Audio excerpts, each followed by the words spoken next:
Bismillahirrahmanirrahim. Alhamdulillahi rabbil alamin. Wassalatu wassalamu ala ashrafil anbiya'i wal mursalin wa ala alihi wa sahbihi ajma'in.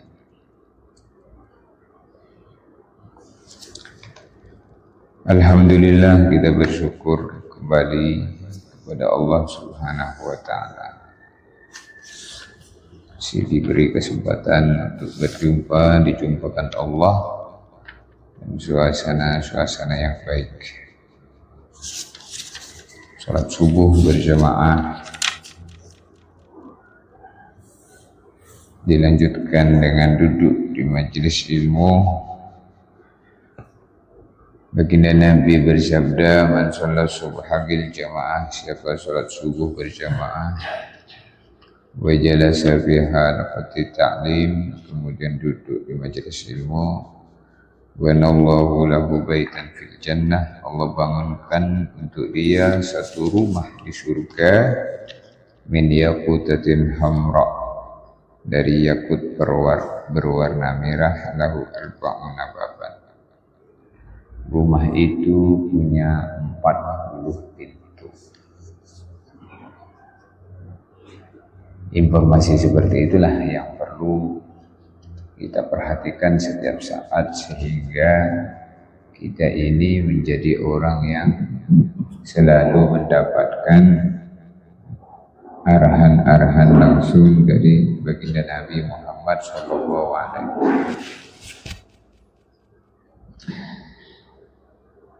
Ada seorang sahabat bertanya kepada Nabi, "Ya Rasulullah, man as'adun nasi bi syafa'atika yaumal qiyamah?"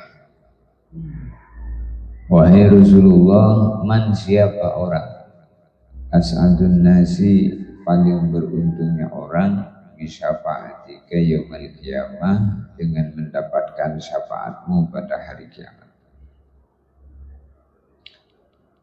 Seorang sahabat, Abu Hurairah, bertanya kepada Nabi, "Ya Rasulullah, wahai Rasulullah, man as'adun nasi bi syafa'atika yaumal qiyamah?" Siapa orang yang paling beruntung mendapatkan syafaatmu pada hari kiamat? Maka Nabi menjawab, "As'adun nasi bi syafa'ati yaumal qiyamah." Paling beruntungnya orang mendapatkan syafaatku pada hari kiamat, man qala la ilaha illallah mukhlishan min qalbihi, dialah orang yang mampu mengucapkan la ilaha illallah dengan ikhlas dari lubuk hatinya. Jadi kalimat ini kalau mampu kita ucapkan ketika sakaratul maut, walaupun punya keburukan sebesar gunung, terhapus dengan kalimat ini. Dalam riwayat yang lain, baginda Nabi bersabda, "Man qala la ilaha, man kana akhiru kalamihi la ilaha illallah, dakhala al-jannah." Barang siapa yang akhir kalamnya mampu mengucapkan la ilaha illallah, pasti dia masuk surga. Maka para sahabat bertanya, "Ya Rasulullah, wa ma ikhlasuha?" Apa yang dikatakan ikhlas dalam mengucapkan la ilaha illallah itu? Maka baginda Nabi menjawab, "Antahjuzahu amma harimillah."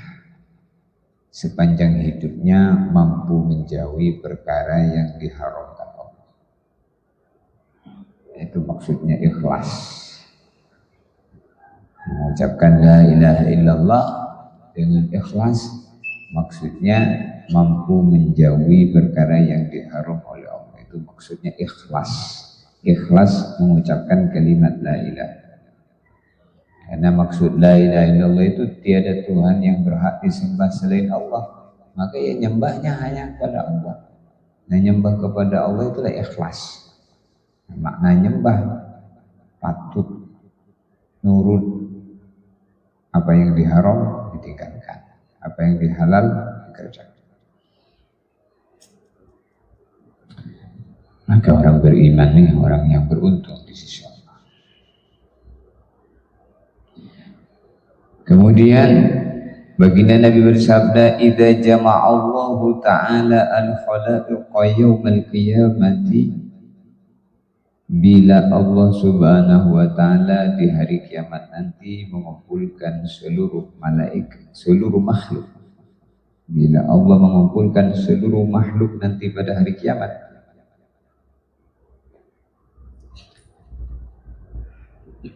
uzina li ummati Muhammadin sallallahu alaihi wasallam fi sujud. Azina li ummati Muhammadin alaihi salatu wassalam fi sujud.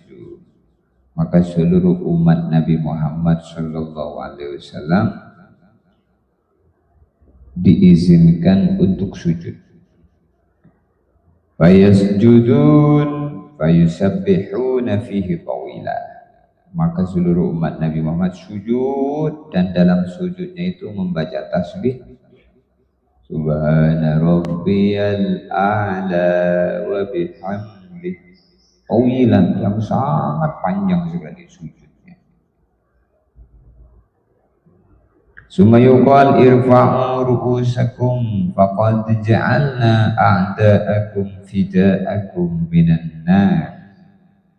Angkatlah kepala kalian dari sujud.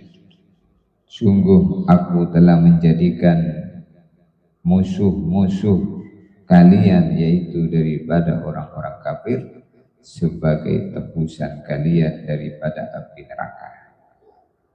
Maknanya, jadi setiap orang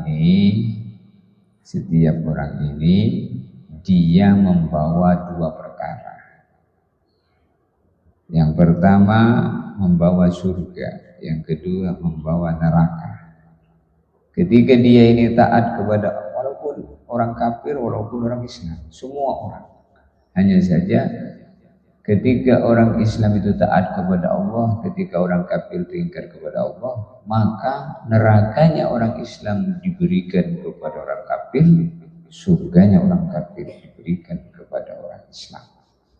Itulah yang disebutkan Allah dalam Al-Quran, waliman khafa maqama rabbih jannatan. Bagi orang yang takut kepada Allah di hari kiamat dikasih dua surga. Jannatan, dua surga.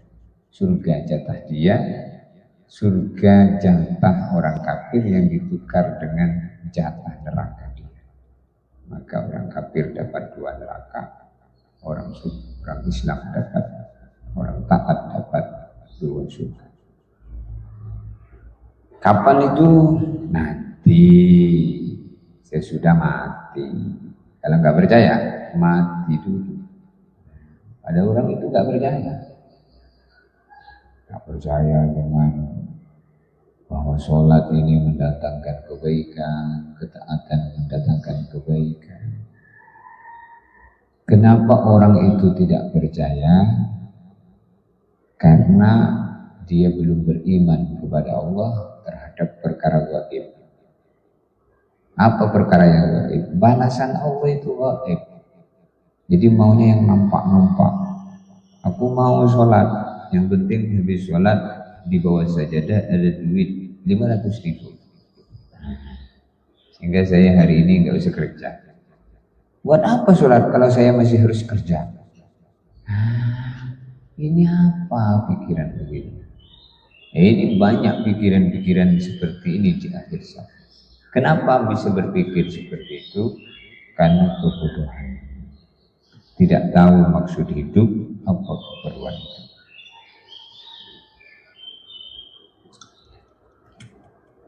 Maka kejadian tentang hari kiamat itu suatu perkara yang pasti, dan itu rukun iman. Beriman kepada hari kiamat, beriman kepada Allah, beriman kepada malaikat Allah, beriman kepada kitab Allah, beriman kepada para rasul Allah, beriman kepada hari kiamat, beriman kepada takdir. Jadi yang disampaikan ini merupakan beriman kepada hari kiamat. Akan ada balasan sesudah kehidupan ini. Maka kiamat itu ada dua, kiamat kubro, kiamat sugro. Apa itu kiamat kubro? Kiamat kubro itu idza waqa'atil waqi'ah laisa liwaqa'atiha kadhibah khafidatur rafi'ah idza rujjatil ardu rajja bussatil jibalu bassa fakanat haba'an munbassa. Fakanat haba'an munbassa. Itulah ketika gunung ditiup terbang seperti kapas. Siapa yang niup? Nanti ada malaikat ditugaskan untuk niup. Namanya malaikat Israfil. Israfil. Malaikat yang ditugaskan untuk meniup sangkakala. Trompetnya itu sudah ada di mulutnya sekarang ini. Tinggal nunggu perintah. Trompetnya malaikat Israfil ini, lubang trompetnya itu kalau dunia segala isinya ditaruh di lubang trompet malaikat Israfil ini, maka dia dunia dan segala isinya seperti satu biji pasir di padang pasir. Satu biji itu ditaruh di tangan kita, terbang. فَإِذَا نُفِخَ فِي الصُّورِ نَفْخَةٌ وَاحِدَةٌ وَحُمِلَتِ الْأَرْضُ وَالْجِبَالُ فَدُكَّتَا دَكَّةً وَاحِدَةً فَإِذَا نُفِخَ فِي الصُّورِ, bila sudah ditiup itu trompet sangkakala, nafkhatu wahidah, satu kali tiupan saja, humilatil ardu wal jibal, maka dengan tiupan itu bumi dan segala isinya serta gunung-gunungnya terbawa oleh tiup. Masya Allah, kalau gunung, bumi dan segala isinya itu ditiup terbang seperti kapas, kira-kira kitanya ini melayangnya kayak apa? Jadi ini jangan kita terus tidak peduli dengan hukum-hukum Allah. Dan ini bukan sesuatu perkara yang nakut-nakuti kita. Ini berita dari Quran. Alhamdulillah pagi ini kita sholat subuh. Mudah-mudahan sholat subuh kita menjadi sholat subuh terbaik sepanjang hidup kita. Kita selalu diberi hidayah, dibimbing dalam kehidupan ini sehingga mendapatkan kehidupan yang baik sebagaimana kehidupan yang baik yang diberikan Allah kepada orang-orang terdahulu. Itulah yang ada dalam doa kunut. Wabarik li fima berkahi ya dalam segala apa yang engkau berikan kepada. Di barokah, yang diutamakan itu barokah. Istri yang barokah, anak yang barokah, rezeki usaha yang barokah, aktivitas yang barokah. Nah, barokah itu diberikan Allah kepada orang yang sholat subuh berjamaah. Karena dapat doa Nabi, Allahumma barik li ummati fi bukuriha. Jadi kalau orang sholat subuh berjamaah itu dapat doa Nabi, Allahumma barik li ummati fi bukuriha. Ya Allah, berkahi pagi-pagi umat. Ini saja bisa saya sampaikan. Ada yang mau tanya? Untuk Ustaz, jadi kalau untuk misalnya ikhlas dalam mengucapkan kalimat la ilaha illallah itu tentu sangat berat. Nah, sampaikan tadi bahwasanya kita mesti mesti menjalankan seluruh perintah Allah dan menjauhi larangan Allah. Karena hari ini kadang kita mudah tergelincir. Terus bagaimana? Ya. Jadi ikhlas itu bertingkat-tingkat. Ada yang ikhlasnya sempurna, ada yang ikhlasnya kecil. Jadi ya kadang kita ini maksiat, kemudian kembali lagi maksiat, taubat. Nah, ikhlasnya masih kecil. Itu juga ada harganya di sisi Allah. Jadi kalau kita ini hidup ada maksiat itu kewajaran. Karena maksiat itu dikerjakan ketika lemahnya iman. Nah, kita ini termasuk orang yang lemah iman. Kadang maksiat, kadang taat. Jadi kadang sholat jalan, maksiat juga jalan. Nah, ketika kita maksiat, kita sadari ini dosa. Maka ketika itu tidak dengan kesengajaan, maka mudah diampuni dengan jalan taubat. Tapi jangan dengan kesengajaan. Jadi kita itu tidak boleh sengaja berbuat dosa. Jadi tingkatan ikhlas itu bertingkat-tingkat. Maka ketika kita ini menjadi orang yang mampu mengucapkan la ilaha illallah, kemudian berbuat dosa, taubat lagi, tergelincir lagi, taubat lagi, tergelincir lagi, taubat lagi, tergelincir lagi, taubat lagi. Jadi ketika tergelincir itu jangan lama-lama, sadar bahwasanya ini dosa. Dan usahain kegelincirannya tadi tergelincir, bukan dengan kesengajaan. Sebagaimana Nabi Adam alaihissalam. Nabi Adam itu berbuat dosa dalam kondisi tidak sadar. Tidak sadar sehingga ketika kemudian bermaksiat baru ingat kepada Allah. Maka akhirnya taubat. Rabbana zalamna anfusana illam taghfir lana wa tarhamna lanakunanna minal khasirin. Akhirnya diterima taubatnya oleh Allah setelah 40 tahun taubat dan menangis dengan air mata yang kalau dibanding dengan seluruh air mata anak cucunya lebih banyak air mata Nabi Adam. Jadi intinya ikhlas itu bertingkat-tingkat. Kalau sejauh mana iman yang ada dalam diri, sejauh mana bersih hatinya, sejauh mana lurus pikirannya. Nah, kalau hatinya kotor, maka maksiatnya banyak. Jadi semakin hati kotor, pikiran semakin kacau, tidak peduli dengan hukum-hukum Allah, maka maksiatnya semakin banyak. Semakin seseorang tidak peduli dengan arahan-arahan agama, di saat itulah semakin dia berbuat sesuatu ikut nafsu.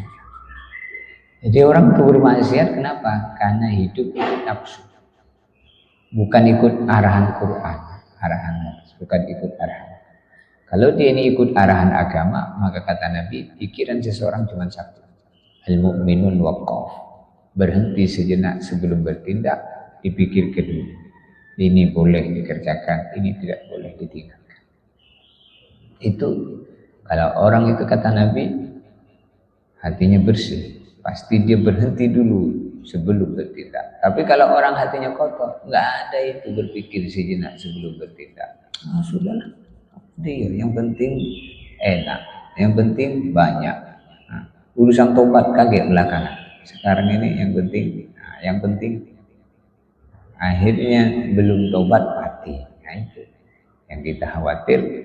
Jadi maksiat itu jangan disengaja, takut-takut di saat maksiat itu Allah mencabut nyawa kita. Karena ada orang dulu sengaja berbuat maksiat, namanya Bersiso. Bersiso itu hidup di zaman Bani Israel.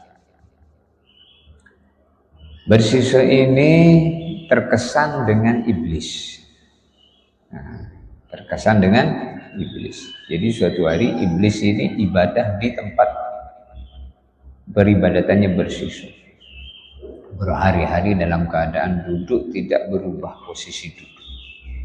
Maka Bersiso terkesan, tanya sama iblis, kenapa kamu bisa kuat ibadah duduk tidak merubah posisi. Saya perhatikan kamu ini sudah lama di tempat ini. 1 bulan kamu duduk di sini tidak berubah posisi.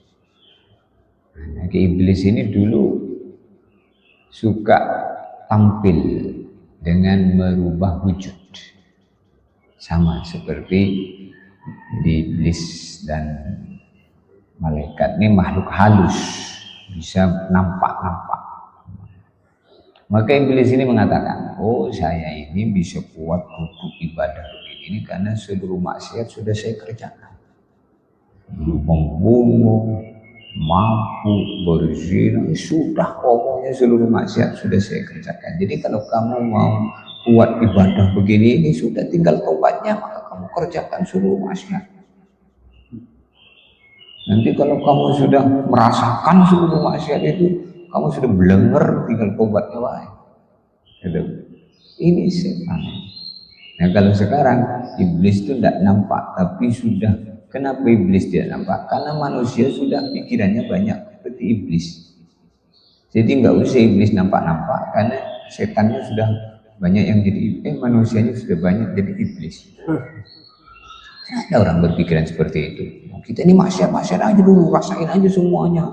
Nanti kalau sudah belenger kita tobat kita. Nah, iblis itu. Jadi setan itu ada 2, setan manusia, setan iblis. Kenapa bulan Ramadan setan sudah diikat, masih banyak orang nggak berpuasa? Karena dia sudah iblis, setan, dia nggak perlu diganggu, sudah jadi iblis dia. Nah, ini kadang kita ini wujudnya setan tapi pikirannya iblis. Ini bukan kita membicarakan orang. Memang banyak seperti itu, makanya iblis itu nggak usah nampak. Karena sudah banyak orang-orang yang bentuknya manusia tapi perilakunya iblis. Jadi bersiswa terkesan. Jadi kalau saya mau kuat beribadah seperti kamu seperti ini, saya harus kerjakan seluruh masa. Iya. Wah. Terus saya mau ngasih apa? Kamu membunuh. Wah, nggak bisa. Membunuh itu dosa besar, kata bersiswa. Ya sudah, kalau kamu tidak mau membunuh, kamu berzina. Wah, enggak. Zina itu tak mau saya. Sudah, kalau tidak mau berzina kamu mabuk. Ketika disarankan mabuk, dia berpikir kayaknya ringan ya. Jadi meremehkan dosa. Akhirnya bersiswa bilang, bolehlah kalau mabuk itu tidak apa-apa, tapi saya harus sembunyi. Masa ahli ibadah seperti saya kelihatan orang untuk mabuk, nggak enak, kata bersiswa. Sudah, tempat maksiatnya saya. Jadi dibawalah dia ke pojok desa. Di sana ada perempuan tua menjual minuman keras. Maka dia maksiat di tempat minum, mabuk. Ketika mabuk terbayang-bayang wanita tua yang jual minuman itu kelihatan cantik. Nah, jadi orang itu cantik itu, melihat orang itu perempuan cantik itu kebanyakan kepada istri orang. Istri orang itu walaupun jelek kelihatan cantik. Istri sendiri sudah cantik kelihatan jelek. Itulah manusia itu. Nah, akhirnya itu bersisa. Udah mabuk kan, berzina dengan wanita tua, berzina dengan wanita tua penjual minuman. Ketika dia berzina, suaminya datang, suaminya dibunuh. Jadi dengan meremehkan dosa kecil di bawahnya, dosa besar di atasnya yang dulu sebelumnya dia tidak mau membunuh dan berzina dikerjakan. Itu langkah-langkah setan tuh. Selalu kita digoda untuk mengerjakan dosa besar. Kalau tak mampu yang besar, masih kuat imannya, yang di bawahnya, sampai yang paling kecil, tapi dengan sengaja dan meremehkan. Oh, cuman ini kecil, oh kecil bahaya. Itu bersiswa. Akhirnya dia ditangkap, dihukum gantung, di tiang gantungan itulah mati nyembah setan. Jadi kalau orang itu berani dengan maksiat, dikhawatirkan matinya su'ul hidup. Maka penjelasan-penjelasan seperti ini penting supaya dalam kehidupan kita itu ada acuan, ada pandangan. Saya hidupnya harus gimana? Bukan hidup asal maunya kita, tapi bagaimana arahan-arahan. Jadi ikhlas bertingkat-tingkat. Kalau kita ini orang iman masih bermaksiat, ya itulah kita itulah haula wala quwata illa billah. Sadari kemaksiatan yang bisa kita kerjakan karena lemahnya iman. Maka perlu diperbaharui iman, dijaddidu imanaku, perbaharui iman kalian, kata Nabi. Bagaimana nujaddidu imanana aksiru min qouli la ilaha. Berbanyak menzikirkan la ilaha illallah agar hati kita bersih. Kalau hati kita bersih, cemerlang, pikiran tenang, maka nikmat dengan apa yang diperintah Allah, dilarang ditinggalkan. Cukup insyaallah. Lagi, dalam hal itu disampaikan kalau kita punya kesombongan walau sebesar debu kita nggak masuk surga. Terus rasa-rasanya kalau kita berpikiran untuk diri kita sendiri, untuk bisa nggak sombong sebesar debu itu sulit. Nah, bagaimana itu yang mengikat? Jadi ada hadis Nabi SAW, la yadkhulul jannah man kana fi qalbihi mithqalu dzarratin min kibrin. Tidak akan masuk surga orang yang di dalam hatinya ada kesombongan walaupun sebesar biji zarah. Maksud tidak masuk surga di sini, tidak masuk surga bersama orang yang awal-awal masuk Islam. Jadi maksudnya dibersihkan dulu dosa kesombongannya itu, sehingga sesudah bersih diampuni oleh Allah masuk surga. Jadi maksud tidak masuk surga itu tidak masuk surga bersama orang-orang yang awal. Kalau masih punya iman, walaupun sebesar biji zarah juga, maka setelah kesombongan dan dosanya tadi dicuci dulu di neraka, tinggallah iman sebesar biji zarah, dia masuk surga.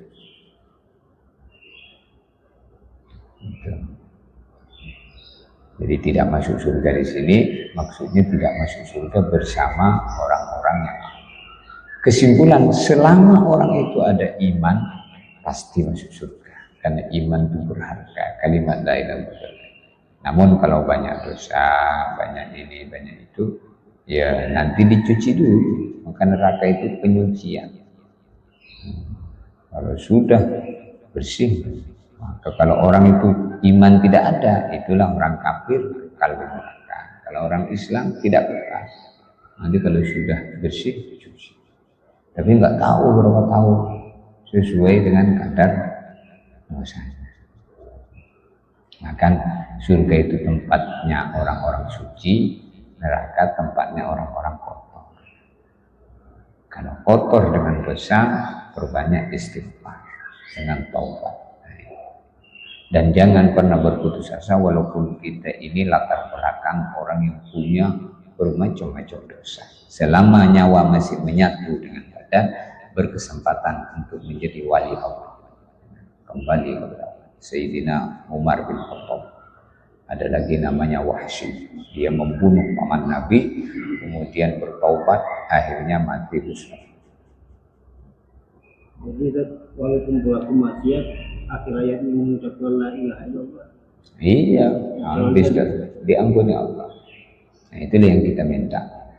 Tapi jangan terus kita sengaja bermaksiat karena banyaknya dosa ini membungkam ketika sakaratul maut, membungkam seseorang dari menyebutkan kalimat itu.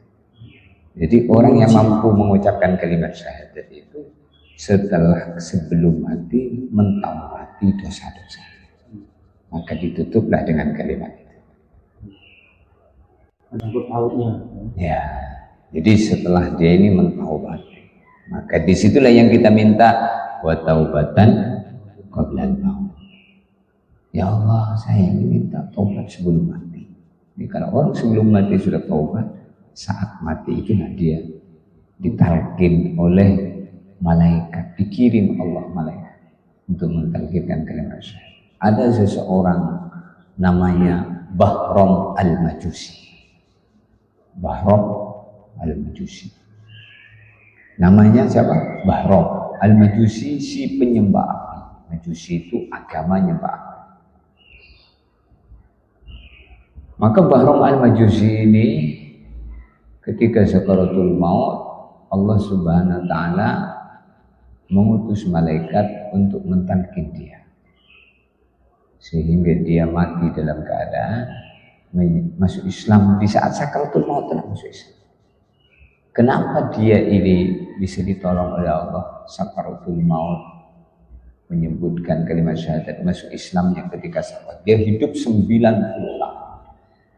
Karena suatu hari ketika malam pertama pernikahan dia dengan putrinya sendiri, jadi dia orang agama Majusi, jadi dia punya istri yang cantik-cantik, punya suami anak perempuan yang cantik-cantik, sehingga dalam pikiran dia tidak ada yang layak untuk menikahi perempuan itu melainkan dirinya. Jadi anaknya dinikahi sendiri oleh Bahram.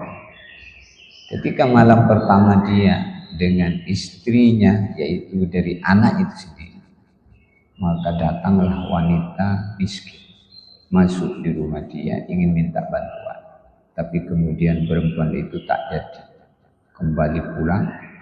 Maka Bahram al-Majusi membuntuti dari belakang. Setelah perempuan itu masuk ke dalam rumah, tahulah Majusi Bahram tadi bahwa perempuan tadi orang miskin.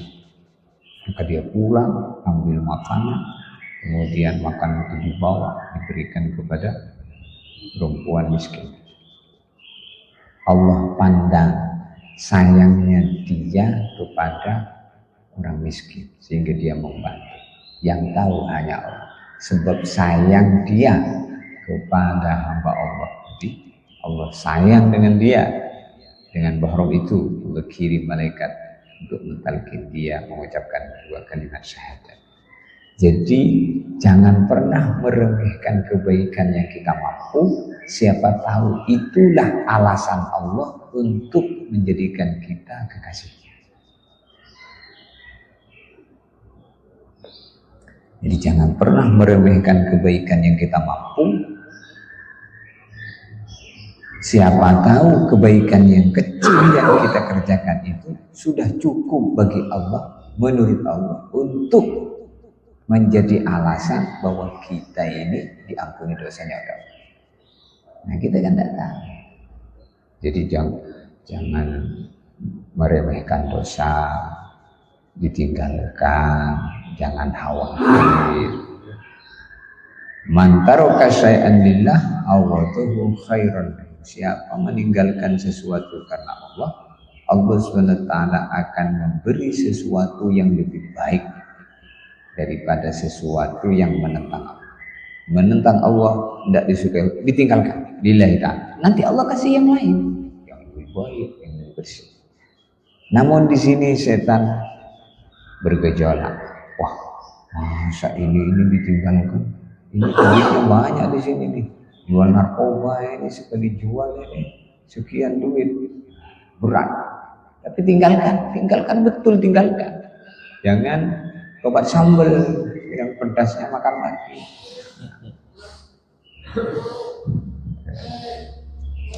Cukup? Al-Fatihah. A'udzu billahi minasy syaithanir rajim. Bismillahirrahmanirrahim.